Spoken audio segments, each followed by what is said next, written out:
Architecture essays can be challenging because they often require a deep understanding of the subject and the ability to convey complex ideas in a concise and coherent way.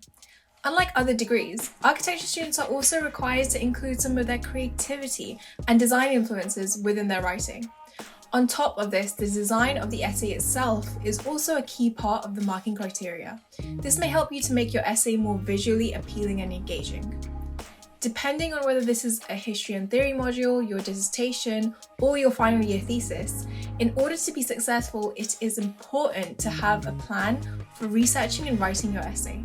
A planning matrix and a detailed writing timeline can help you stay on track and ensure that you have time to edit your work. I also completely understand that there are other deadlines to balance and manage at the same time, but hopefully implementing some of the practices that I'm going to show you today will help you get organized. First, let's talk about finding the right topic. Researching a topic of interest is essential in order to gain an in-depth understanding of the potential of the topic and the field of architecture.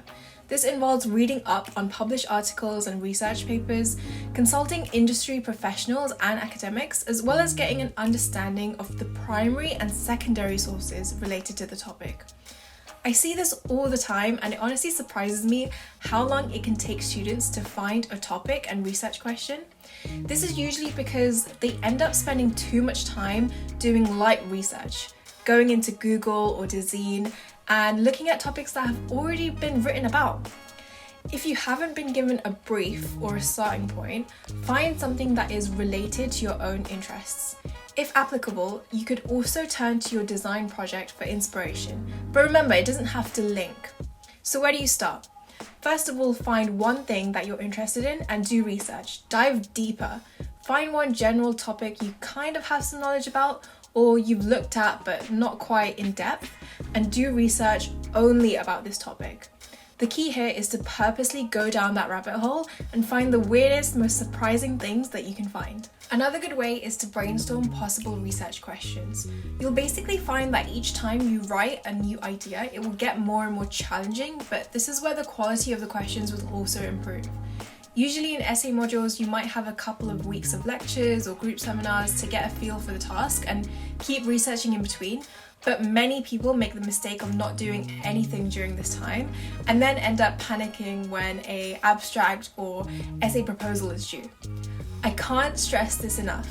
Give yourself a realistic deadline to have an essay topic by then and move on. By this point, your response to the question, what is your essay topic, should be on point and short and sweet. If you end up spending too long on this part of the module, it will only hinder you in the long run and delay future feedback. Use the power of social media and platforms such as LinkedIn to write polls or share other industry news which is similar to your essay topic and incite discussions around your chosen topic. This is also a great way to build your online presence, which is extremely important to help build a network for when you graduate. So this is my planning matrix on Notion. I've taken this template from another YouTube video by Elizabeth Phillips, so please do check that out first. I've made mine a bit more specific for architecture students and for writing this thesis over a long period of time rather than just cramming it into 3 hours. But the principles are the same, and basically what I've done is split my matrix into different chapters just to make it easier for myself and so that I can see the progress throughout. And basically what I do for each chapter is go in and write different sections of the chapter. The introduction is quite shorter than the regular chapters, so I only really needed 3 main points, and that's to introduce the topic in general and the context, the historical analysis, which is basically framing my thesis and where it's based, and then the context of the topic and why this is relevant to architecture. And so this is a very key point that's also included in the marking criteria of this thesis too.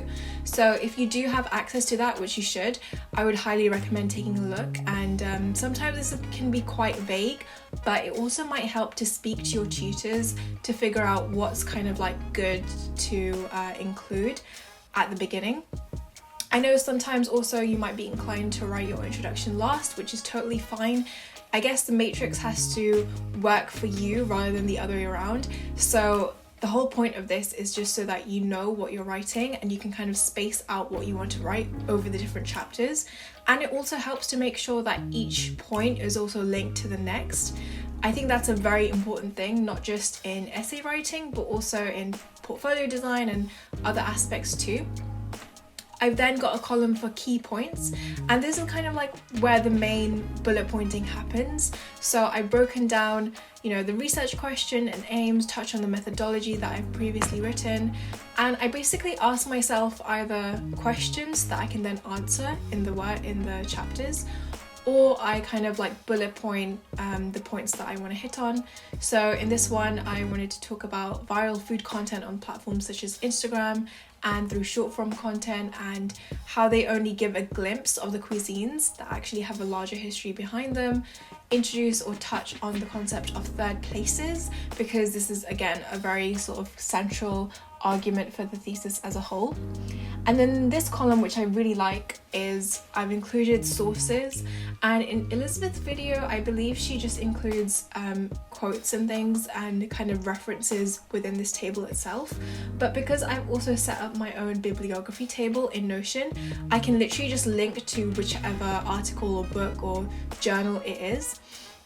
And so in this bibliography table, it's basically a database like these tables, but I viewed it as a board view, and that just helps me kind of like differentiate between what types of texts these are.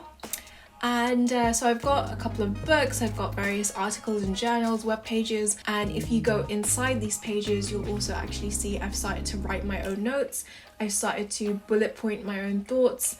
The text in sort of this like light grey is actually taken from the book itself, and then I've also made sure to include the page numbers as well, just so I can reference that easy later on. I use this in conjunction with my bib, so if you haven't already seen that, I've got a couple of reels on my Instagram just showing you what my bib is and how I use it. And then I've also got checkboxes. You don't have to have this, I've just got this for the progress, so I can kind of see that visually. And so far I've written my 4 chapters. I'm going to be writing my 5th one in the coming weeks.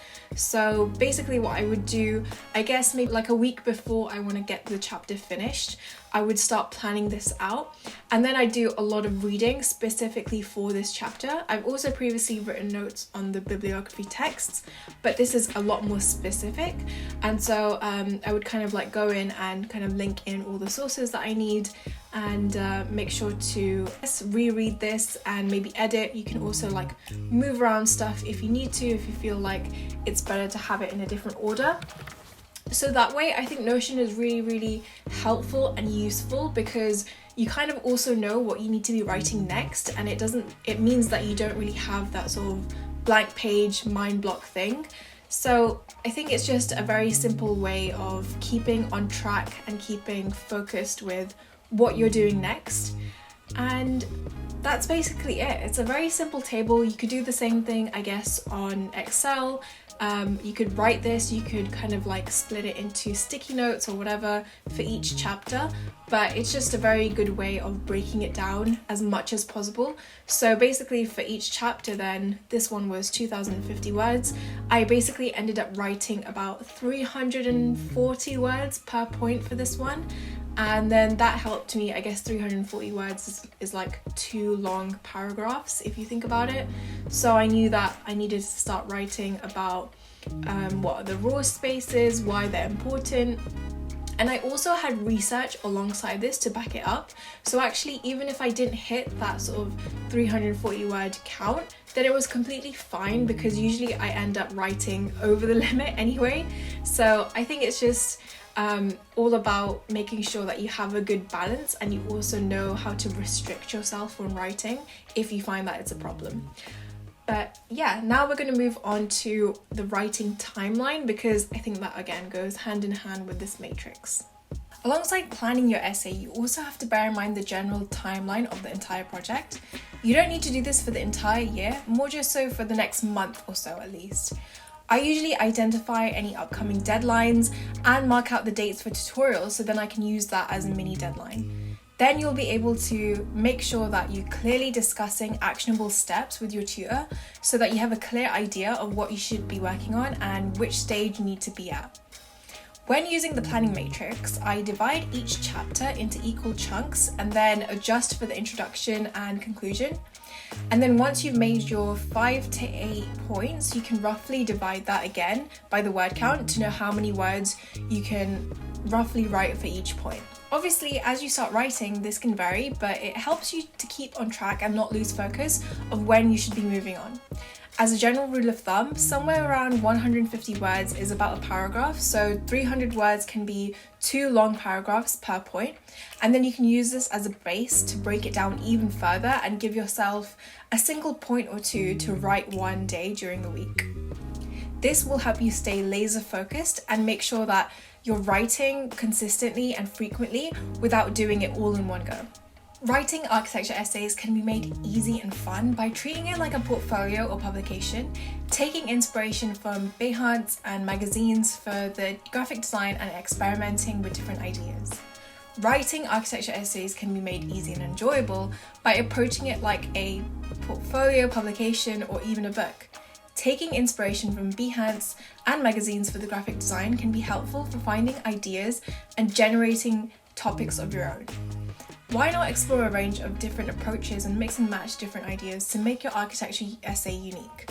Don't be afraid to try something a bit more daring or unexpected, as this is often the best way to come up with something that really stands out. You can even draw upon your own personal experiences and moments of insight to give your essay an extra layer of depth and resonance. I think making your essays personable is definitely the way to go because it shows you're going the extra mile to put in that extra bit of effort. Similarly, if your university requires a physical copy of the essay, think about ways in which you can take it from a simple printed copy to a high quality publication, or even an entirely different method of representation, such as an exhibition, video, or even app. Researching and deciding on a topic of interest is essential in order to gain an in-depth understanding of the potential of the topic to the field of architecture. Additionally, creating a planning matrix and a detailed writing timeline can help you stay on track and ensure that you have enough time to review and edit your work. Finally, getting feedback from fellow students and industry professionals can provide valuable and insightful critiques and suggestions, which can help refine and improve the essay. Don't forget to push your skills for the graphic design, as this will boost your essay and give it an extra edge. With these tips, I hope you will be well on your way to writing a great architecture essay. Thank you for watching. If this video was useful, please don't forget to subscribe.